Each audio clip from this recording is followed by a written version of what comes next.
home community. It is really my honor. It is truly my honor to come in and serve your community. So thank you for having me. This is just a thrill. They have done such a great job sharing in the community. So, and thank you, Peg, for all those nice things you said. That wasn't your typical intro, so I was caught a little bit off guard. I am CallyRae, and in order to understand my story, you kind of have to know a little bit of my backstory. Actually, let me do this real quick before so this, sorry about the photo quality, you know, I don't know if y'all remember, but it didn't used to be quite as great as it is now, so these are old pictures, and you kind of snapped them and then developed them and didn't know what you were getting. But this is a really special picture in our family. It's a 4-generation photo. And this gentleman here is my grandfather. And he's important in this because I was young, probably about, I think I was 7 when he passed away. And so I don't really remember the exact numbers, but I know that he had multiple heart attacks. He had enough so that Grandpa's in the hospital and he had another heart attack was not something that was, it was like, oh, okay. It was kind of normal. And so when he finally passed away, again, I don't know exactly how many, but he was 72 years old. My dad is sitting next to him, and his story is a little bit different because he too died of a heart attack. His was premature. What was different was that my dad came home. He was actually putting the roof on the Filer High School, had been working all week, came home on a Friday. I live in the Treasure Valley, the other part of the Treasure Valley. So he drove home, didn't feel really great. My mom said, we probably should go to the hospital. He said, no. And so the next morning, he had an appointment, and being the good wife that she was, she took him to the hospital. And he thought he was going to his appointment, and he ended up going to the hospital, and they said, you're having a heart attack. And so they admitted him, and the next day, when they expected him to come home, he had an extension of that heart attack and died. So he had one essential heart attack. They call that a widowmaker, because there's no heart disease, there's no history. You just basically have one massive heart attack that takes your life. And I was 16 when that happened. So I remember a little bit more of the details of that. It was a fairly traumatic event in my world. This young man in the picture is my oldest older brother. I have 2 older brothers. I'm the baby by a lot. So my oldest older brother came home from work, like my dad, not feeling really great. And he had the flu. He had symptoms of the flu. And back then, do you all remember Ask a Nurse? Mm-hmm. Call Ask a Nurse, and they said, hydrate, and if you're not feeling better, come in the morning to urgent care. So he did that and went to sleep it off and didn't wake up. Mm-hmm. So he was 42. You see the trend? Mm-hmm. It's getting younger, isn't it? He actually, at the time of his untimely death, had 8. He had 7 children. His wife was expecting her 8th. She was in her 7th month of her 8th pregnancy. So the little boy he's holding was 18 when his dad died, and she had 8 from, this little guy became the patriarch of that family.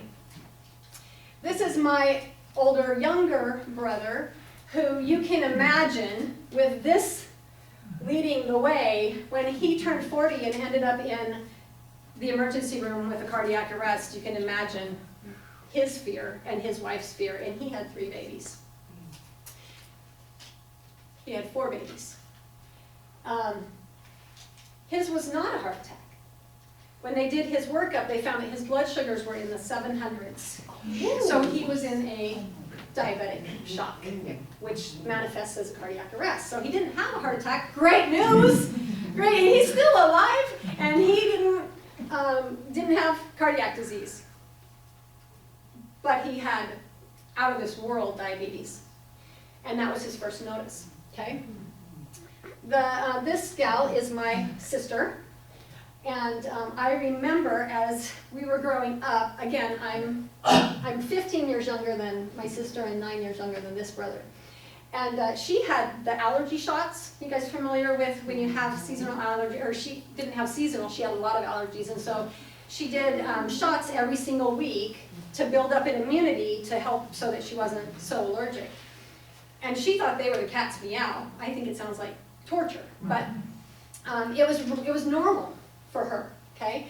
And so what happened was those allergy shots, well, the allergies, which she said went away, kind of morphed into asthma. So to this day, she ends up in the emergency room because of asthma attacks. And she's had multiple different medications and is now on some crazy experimental, it's like $1,200 for an injection that she has to get, again, weekly for this asthma. So I tell you all of this not because it's like, oh my gosh, that's just awful, but I tell you that because this is me. As I am 39, coming up on the dreaded 40, because I'm like, with my family history, it's all down hill from here. I mean, I am scared. And my brother, he doesn't mince words. He says, fat, white, and 40, that's what they told me caused my diabetes. Okay? So I'm like, okay, well, there's nothing I can do about white. And there's not much I can do about 40, but maybe I can do something about the fat. But there's just one problem. I can't diet. Because when I diet, I gain weight. That's how I got to be fat, white, and 40. Because I would lose 10 pounds, and then I would gain 20.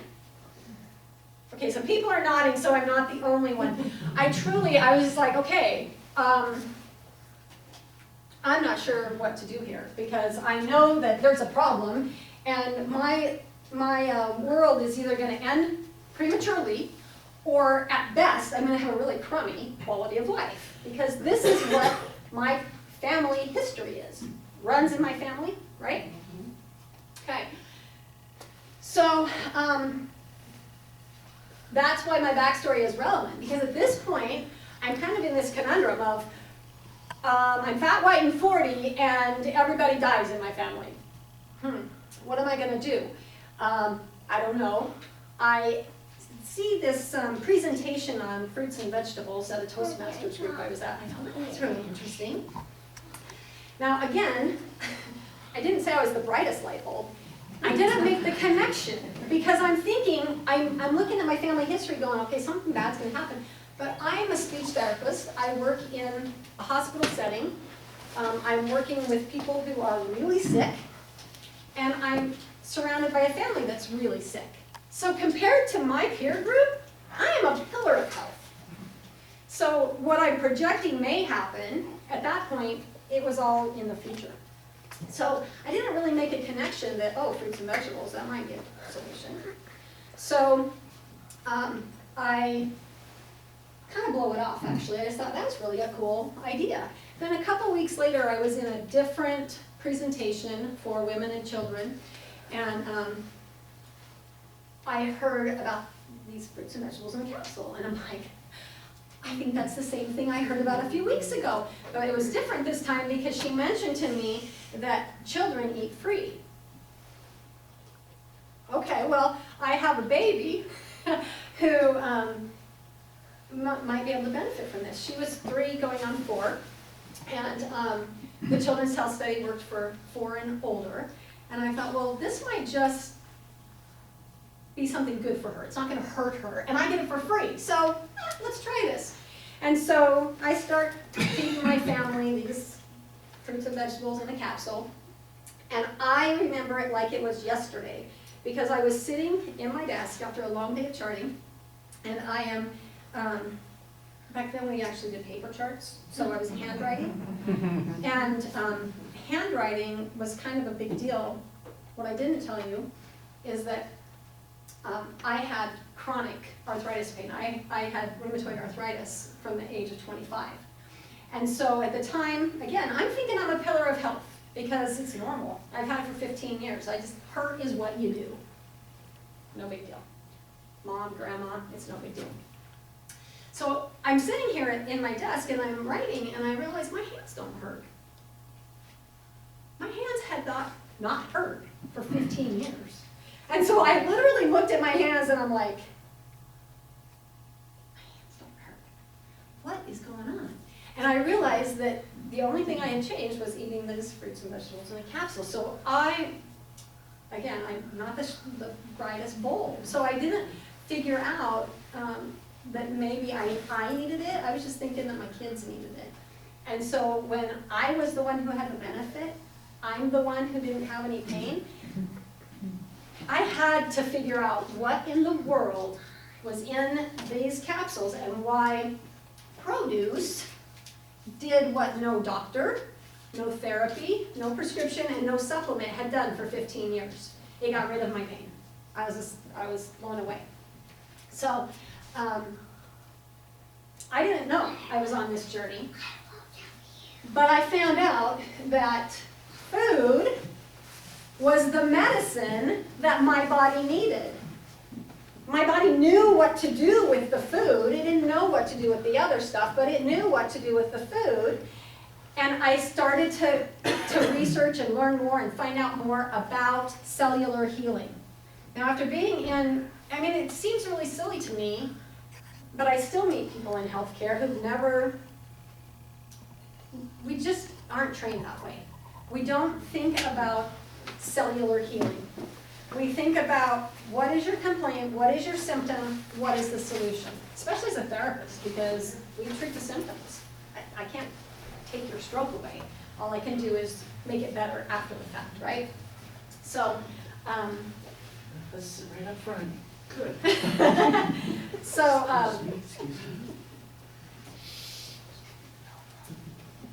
that was my solution, or that was my beginning of my journey, and when I began learning my lessons. So I started learning my lessons, and you'll see this in a minute, that my journey actually preceded my diagnosis. So my first lesson that I learned was that my genetics were not my destiny. Now, how many of you have said it runs in my family? Yes. Okay, well, and why do we say that? Because it does. Does it? Well, I might just mess with your mind a little bit today, because this is what we were taught. This is what I was taught in grade school, high school, college, graduate school, and continuing education. Genetic codes found in your DNA, right? Right. So you have mom and you have dad, and then you get whatever you get. So that means I got cardiac disease from my dad, and I got arthritis from my mom. And I'm stuck with it, right? No. Okay. So then the next thing was nature versus nurture. This may not be as familiar to you. This was something that I learned in graduate school. There was a lot of, again, I'm a speech language pathologist, and so we study a lot of developmental stuff with the kiddos. And so we have normative milestones, and the question was, back in the 90s, if there's oftentimes there's no genetic anomaly, we just have delayed milestones. So if it's not genetics, if it's not nature, is it nurture? Can we put them in a communication-rich environment and have them make up and catch up? And the answer is absolutely, the earlier the better. So there has to be a nurture piece in there, okay? So this controversy was going on. Who has ever been told that, or who remembers the campaign, "This is your brain on drugs"? Yeah. Okay? So what happens with your brain cells if you burn them up? They're done, right? So we were taught, and brain injury is the area I specialized in, we were taught that if you lose it, they're gone forever. You have a finite amount of brain cells, and you want to take care of them. Okay? And your corresponding nervous system as well. So those were very special cells that you do not want to mess with. Okay? And then the other one I didn't really learn in college. I think it's just our society, right? When you're sick, you go to the doctor. Is that what you do? Okay. No. But this is what, on my way in from Boise, I get a call from my daughter, and she's at the urgent care with my granddaughter because she's got the virus. That's what you do, okay? So when you're sick, you go to the doctor. These are the things that we were taught, and this was the mindset that I had as I was practicing as a professional, as I was dealing with my own health status. It's what we knew. Now we know a few things. I've been doing this a couple of years, and things have changed a little bit. So we no longer, these are just a few of the things that have changed, but cell regeneration, epigenetics, neuroplasticity, the microbiome, energy imaging, and I'm just curious, when you're injured, do you go to the doctor? Yeah, we're starting to understand that healthcare in our country is in a crisis, and it's because we're not treating it as healthcare, we're treating it as sick care. We go when we're sick. That's not what it's designed for. If you have a car accident and you need to be put back together, we have a fantastic system. If you have a chronic disease, which autoimmune diseases are chronic diseases, we do not have a system equipped for that. And we'll talk about a few reasons why that is. So cell regeneration. This number always blows my mind every time I see it. I'm not sure who counted the 30 trillion cells under the microscope. But that's the average. I've seen higher numbers, but regardless, when you start getting into trillions, you got a few to spare. So the point is, they regenerate continually, and that includes Your brain cells. brain cells. It includes nervous system cells. It includes your organs. It includes every single cell in your body, okay? These are just a couple of the quick turnovers. So this was important for me to understand. This was one of my first ahas because it gave me hope. And it also explained why, when I started feeding my cells, I started feeling better. And so I realized I'm making cells. I'm making cells. Do I want to make healthy cells or do I want to make sick cells? Because the bottom line is you're making cells. So you choose. How do I want to feed them? So that was an important part of understanding that my genetics were not my destiny. Who knows what epigenetics is? Is that a term? Okay, so we've got, are there some people who are like, I have no idea? It's a fairly recent area of study and research. It's only about 5 years old that they've really been digging into it. So if you're not familiar with it, don't feel like you're missing out on something really huge because it's really cutting edge. But basically the point of it is that we have, the DNA we talked about that we know we are stuck with. Well, it turns out that it's not that simple. You actually have these little, they call them, there's a book I'm reading right now, and she actually calls it, it equates it to an aglet on the end of a shoelace, the little plastic thing on the end of your shoelace. It's called a telomere.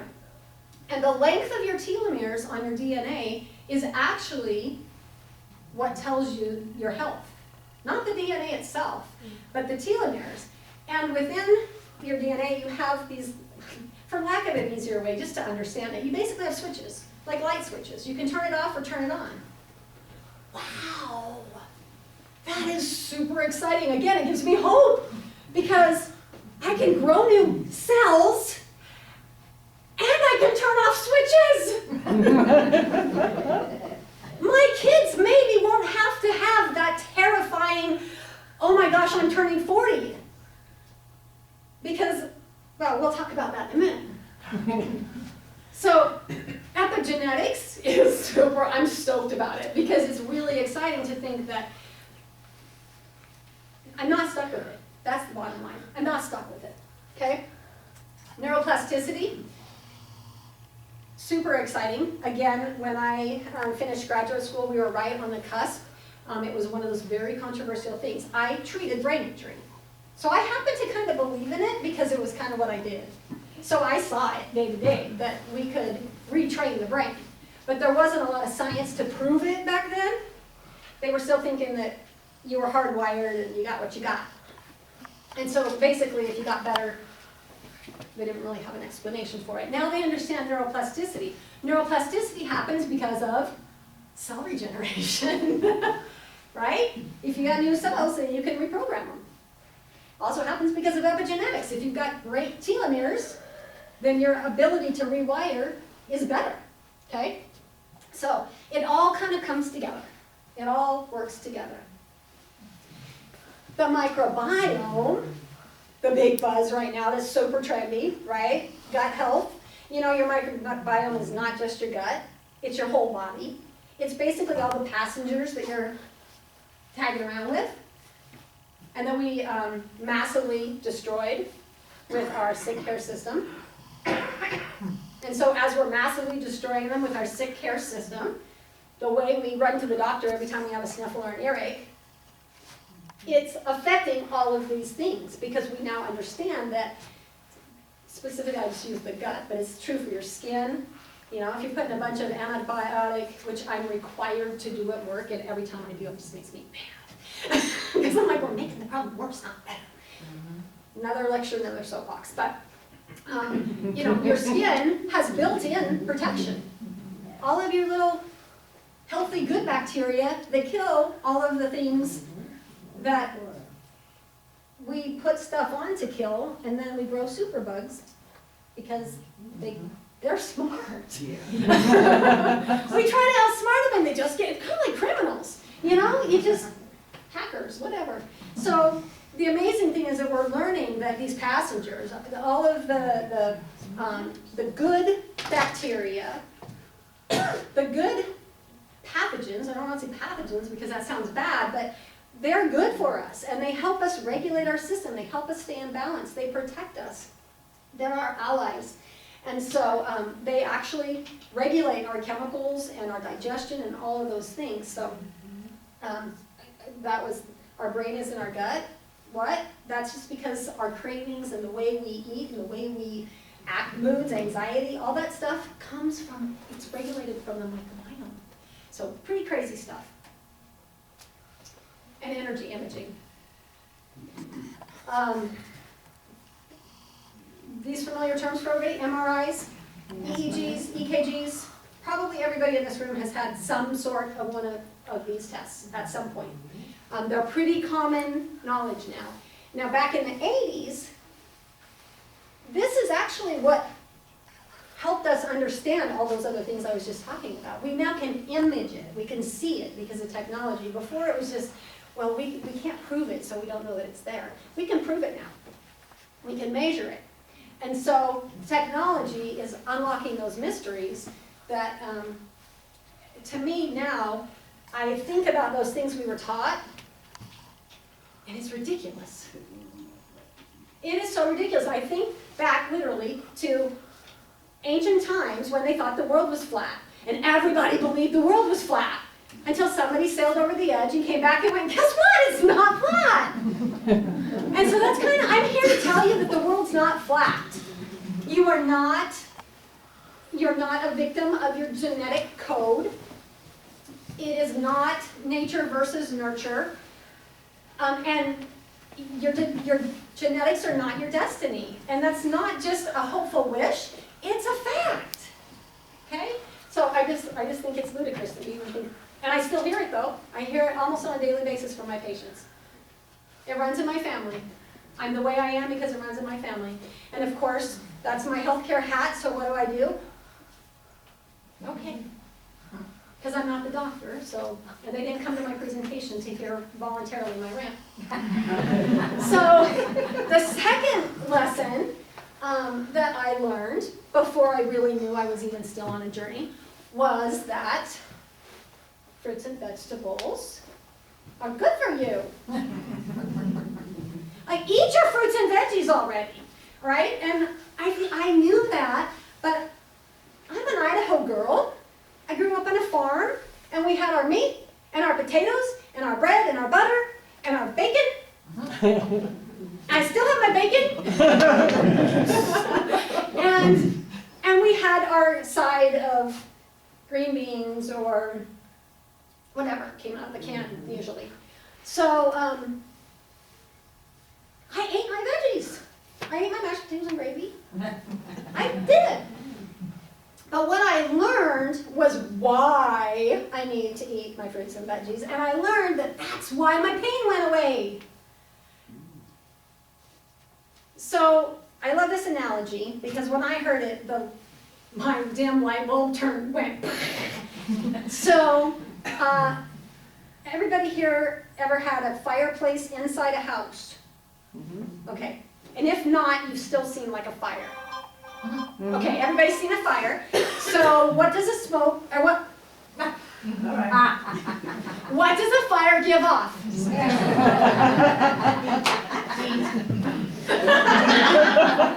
It does give off heat. It gives off energy, and that's actually a very, very true statement. And in order to have that energy, the byproduct is smoke.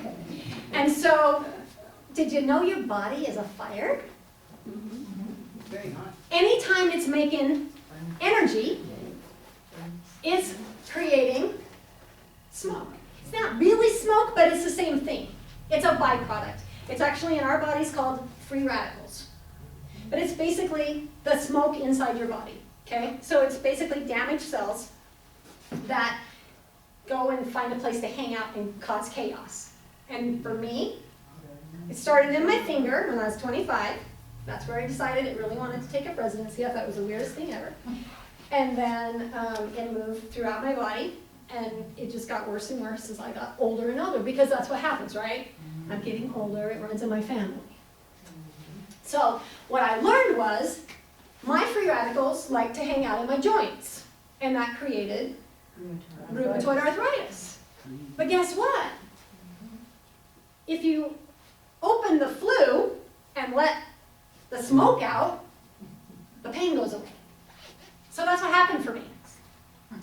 I learned that what happens if you don't open the flue? You're my dad. You end up like my dad. There was no warning. He didn't know he had any damage, but he died. And if you don't open the flue and you're in your house, you will die because you will asphyxiate with smoke. The same thing's happening in our body, but we don't necessarily get it, right? I worked in healthcare for 15 years and I didn't get it, that smoke was killing me, figuratively, okay? So this is why.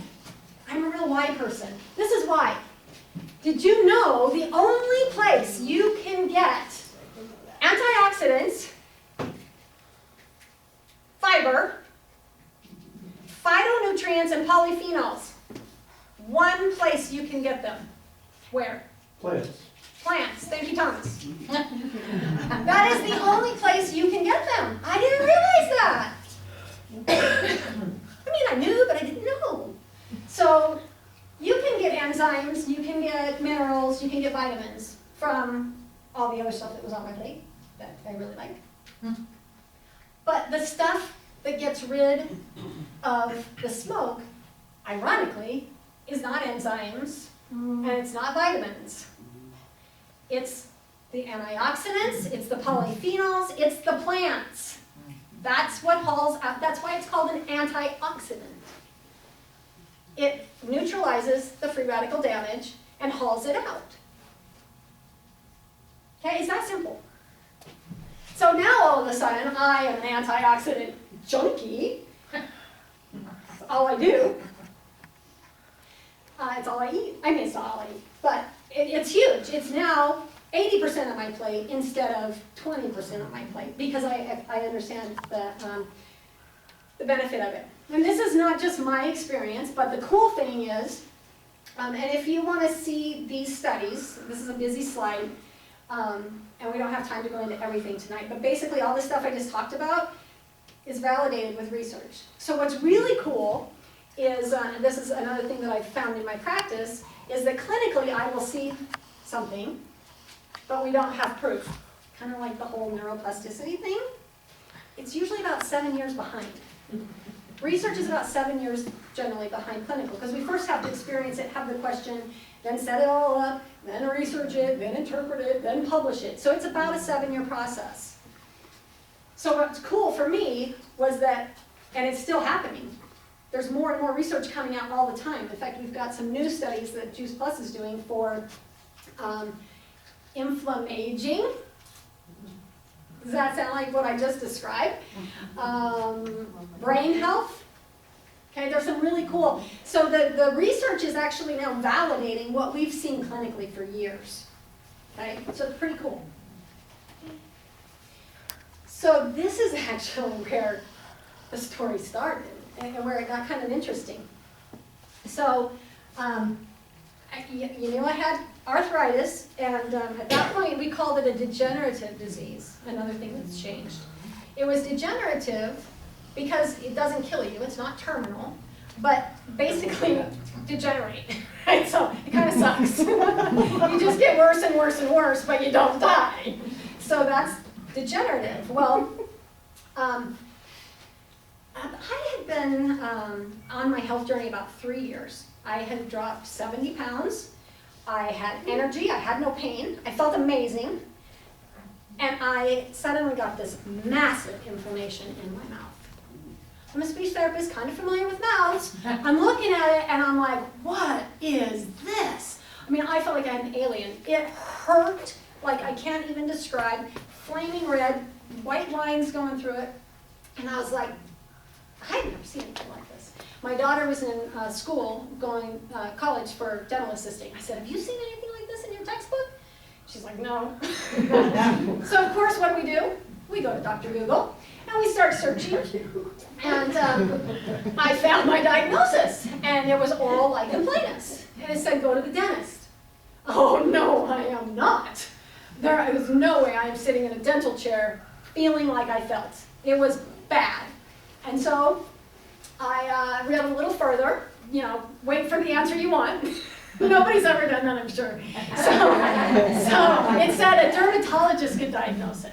Because I had to have a diagnosis, right? Because that's the only way you can get medicine. I'm going to the doctor because I'm sick, okay? So I go to the dermatologist. I'm thinking I can handle a dermatologist because that's not going to hurt. My experience there was much more positive than the dentist, so that was my thinking, and it worked. So I went in and I told her I have oral lichen planus. Can I just, you know, diagnose me so I can get my medicine and go home? And she's like, I think you have lupus. And I'm like, what? I don't have lupus. Do you understand that I have lost 70 pounds? I have energy like I haven't had since I was 16.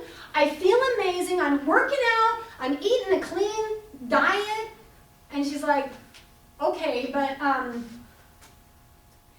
you said you have this lesion on your head, and it's been there for about 5 or 6 months. Maybe we should take a biopsy of it. You know, just, and I'm, oh, that makes sense. I am redheaded, fair complected. Both my both of my living siblings had had skin cancer removed. So I thought, that's probably prudent. So she takes a biopsy and sends it off to the lab. And she calls me and she said, okay, your biopsy came back in the lab, it was unrecognizable. So I'm going to send it off to another lab. So I'm kind of going, well, that means I don't have cancer, right? Because if it was cancer, it would have been recognizable. So I'm thinking that's a good thing. So I go in for my follow-up, and she's like, so your test results came back from the second lab, and you have systemic lupus erythematosus and oral lichen planus co-existing. And that was kind of my response. I'm like, am I too hot? That's how oral lichen planus can make my mouth wash, so let me go. And so she's like, they are both autoimmunes, and autoimmunes kind of travel in packs. And the rheumatoid arthritis that you have is also an autoimmune, because they had changed the categorization, it's now in that as well. So I'm packing around this pack of autoimmune diseases that I didn't really understand how I had. So of course I went home and started researching. And the people I knew who had lupus had either passed away from it or had really, really crap quality of life. They were in and out of the emergency room, they were on, anyway, so she tells me, for what you've got going on, we need to put you on steroids, super antibiotics, chemotherapy, and infusions. And that's what I said. I said, I have patients and I have family members on those medications and they are toxic. I feel better than I have ever felt in my adult life. Thank you very much, but I am not putting those poisons in my body. And so I went and I did some research, and you know what? She was right.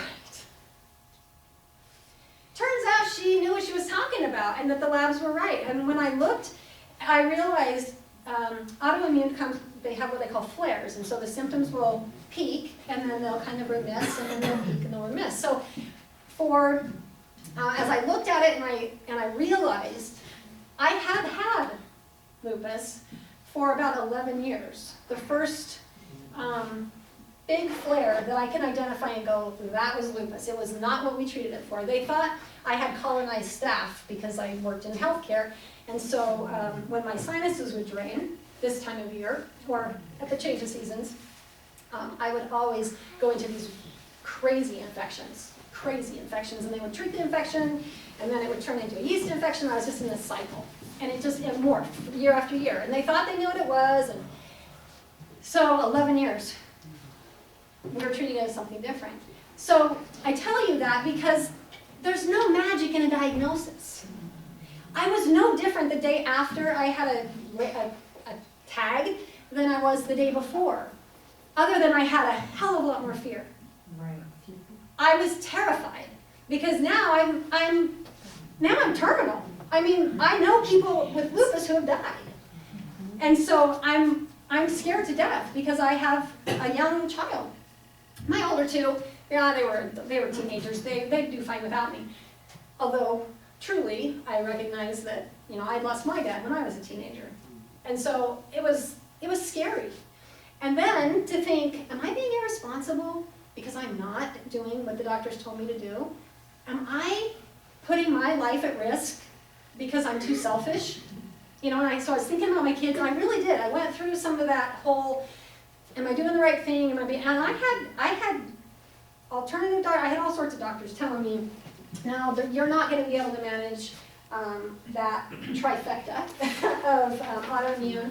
You're going to be able to just get by. And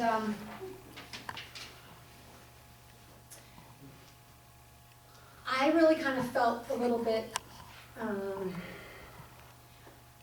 I just had to trust my body. I just had to trust my body.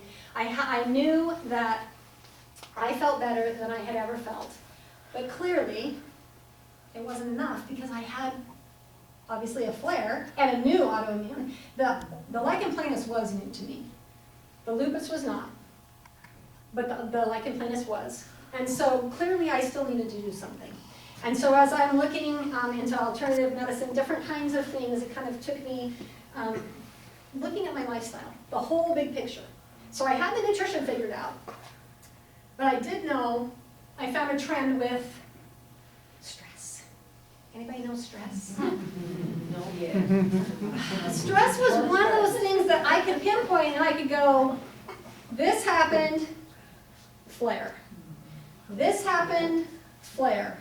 This happened, flare. So all of a sudden it's like, no stress, no stress. I can't stress because of a flare. That's not life. You can't live like that. Not my life anyway, not in my house. So I knew that was a factor. I knew I needed to look at the lifestyle. I needed to figure out what was going on. So the question was asked, who was I born to be? And this was kind of just like I had that big light bulb effect when I figured out that I could grow healthy cells and that nutrition was the key for my physical health. This one was the one that I had to think clear back. I grabbed this picture because at this picture I was probably somewhere between 5 and 7, so let's say 6. And at this point, I was kind of a wild child. I was a little redheaded fireball. And I had all those older siblings and parents that were old parents like I am now. I wasn't going to do that. I wasn't going to have a bonus baby that was like me. So anyway, I had to think back a long way, and I realized that I had been told a few things completely innocently. Callie, settle down. Callie, be quiet. Callie, shh, you're too much. Why do you act like that? All these things. And then as I got older, and some of those family trauma things started happening, I had a lot of fear that came with it. So I started to learn that I needed to be safe, and I needed to behave. I needed to be responsible, I needed to be able to provide, because in case my husband died, I needed to be able to take care of my kids so that I wasn't a custodian at the school like my mom. Not that there's anything wrong with being the custodian at the school, but I knew how hard it was to support one person. Yeah, there was an easier way. So I grew up in a faith-based family. My underlying beliefs had always been in more than a physical body. You know, eternal life. I don't believe that we are just born and just die. I believe it's a continuum. And this quote was one that just resonated in my head, and I thought, okay, so we are not human beings having a spiritual experience, we are spiritual beings having a human experience. I realized it was really interesting to me that it was more than just my body. And the key was, I had to understand that this connection, what was going on was that I had this mind telling me, settle down, behave, and be safe, okay? And I had my spirit, who I was born to be, saying, that doesn't fit. You gotta play. You need to have fun. I want to be a mom. I want to be at home. I want to be with my kids. And instead I'm in this box doing this job that I'm really good at and I love, but it's not right. So I had this inner conflict. And what happens when you have an inner conflict between the mind and the spirit, guess who gets to tell you about it? Your body! I hated my body. I was so mad at my body, it had betrayed me. I had taken good care of it. I didn't smoke, do drugs, drink. I didn't tear up my body. So how dare, when I'm only 25, I get arthritis? How dare, when I'm 30-ish, 29, 30, somewhere in there, I get lupus? Are you kidding me? What did I do to deserve that? I was really mad. So I realized,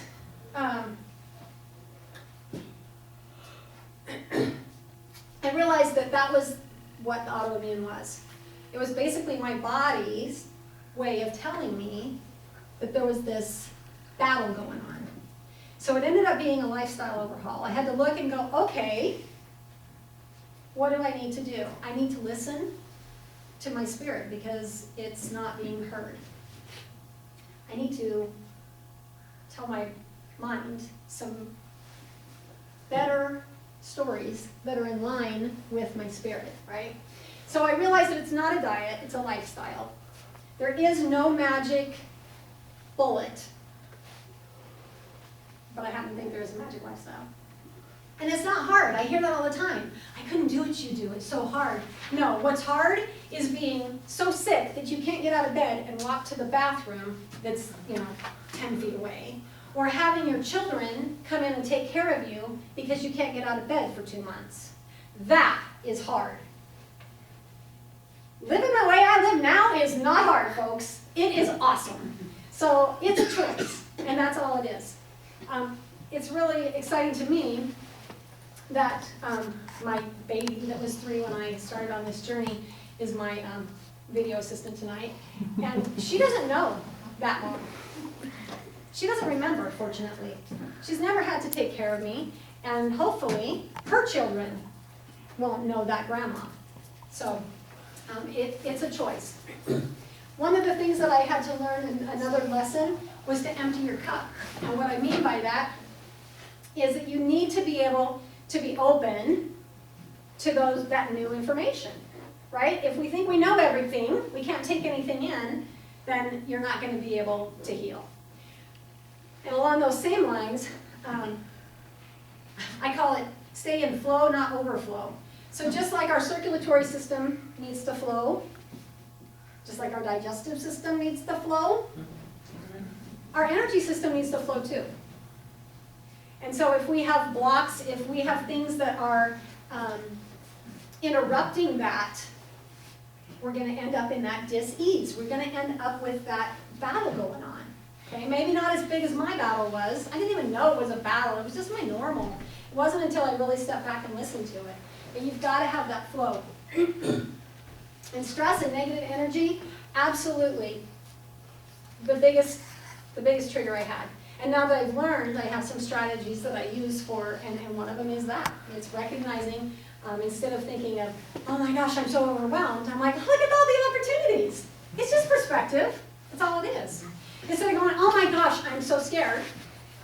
Instead of fear, I choose faith. I can do this, right? I'm not in it alone. I can't handle it. I give it to God and move on. Okay? Distraction. Again, overwhelm. All those things. I just reframe them. Stress is no longer my enemy. So the final thing, I called in my book, I refer to it as my chrysalis period, and that was the 5-year period where I was really doing that deep inner work, where I was just kind of peeling the layers off the onion and trying to figure out what is going on that in my lifestyle that is sabotaging and causing those flares to still be happening. And so as I came out of that chrysalis period and really felt that true transformation, I was like, I've got this. And I truly can say that now. The last thing was the trite, right? How we've all, the Beatles sang about it, right? Wasn't it the Beatles?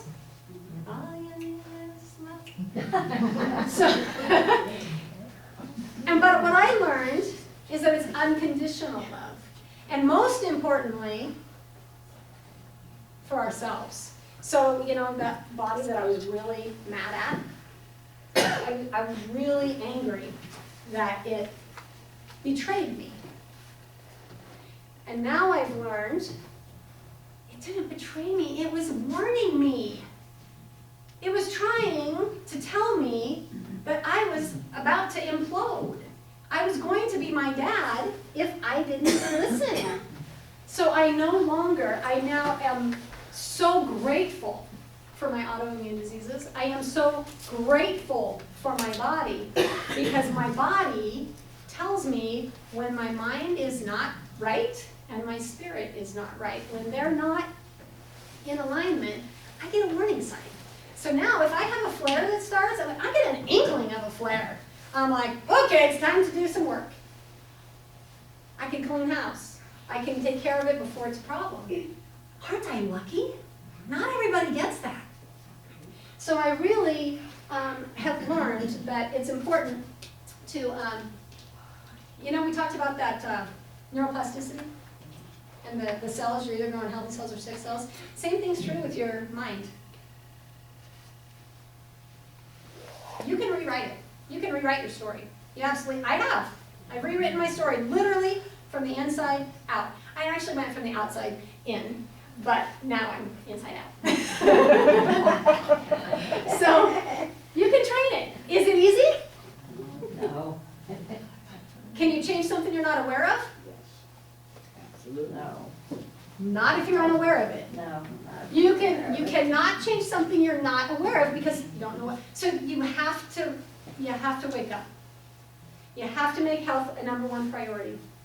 Otherwise, you're not going to be able to recognize it. So these are some of my my takeaways. Like I said, I've learned that what I put in my mouth matters. There is nothing like fruits and vegetables. And honestly, there is nothing like powdered fruits and vegetables because the amount of phytonutrients, polyphenols, antioxidants that I flood my body with every single day, I can't get with the regular food that's available to us. So that's most important. I have to have that physical foundation.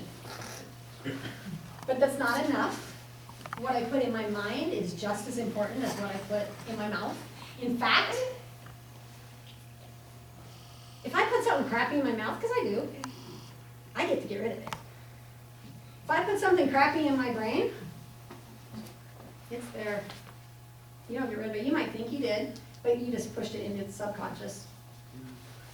So be very, very, very particular about what you allow, what you choose to put in your mind, just like you would what you put in your mouth. And along those same lines, your heart. You've got to be careful about what you put in your heart, okay?